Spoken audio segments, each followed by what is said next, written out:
السلام علیکم ناظرین، میں ہوں سائم اور آپ دیکھ رہے ہیں عطشانیم۔ جنت کا یہ خواب بھی عجیب ہے، وہ سانسوں کی خوشبو، وہ لبوں کا لمس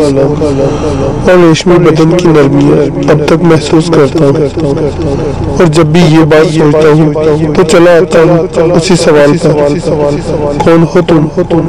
اے محبت کی دیوی، کون ہو تم؟ جنت کا خواب کچھ اس طرح ہے،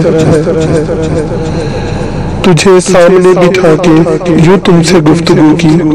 ہر بات پہ لب چومے تیری سانسوں کی خوشبو لی، سنگ مرمر کا گھر تھا اپنا،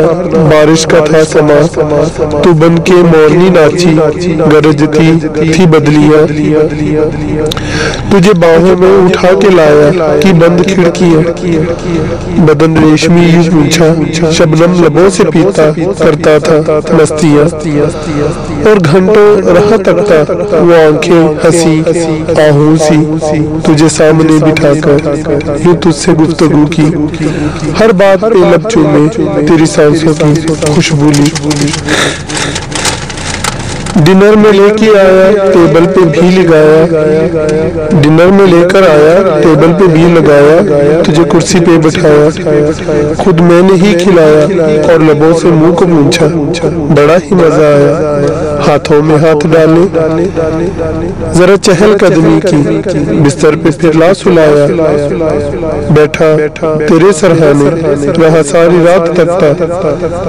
یہ کون پری زمین پہ ہے آسماں سے لایا، اور پری سے لپٹ کے سویا، پوری جنت کی آرزو کی، تجھے سامنے بٹھا کر یوں تجھ سے گفتگو کی، چوما ماتھا صبح کی پہلی کرن کا، تجھے نیند سے جگایا، اور منہ ہاتھ دھلا کے پھر ناشتہ کرایا،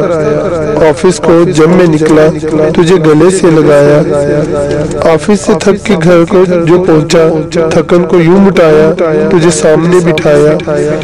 یہ معمول زندگی ہے جنت کے باسیوں کا، جو قصہ ابھی سنایا، اور آنکھ کا تھا کھلنا، دنیا میری تھی بدلی، حقیقت نے منہ دکھایا، پر سپنا نہیں ہے بدلا، رب سے میں گڑ گڑایا، تمہاری ہی جستجو کی، تجھے سامنے بٹھا کر یوں تجھ سے گفتگو کی، ہر بات پہ لب چومے تیری سانسوں کی خوشبو لی۔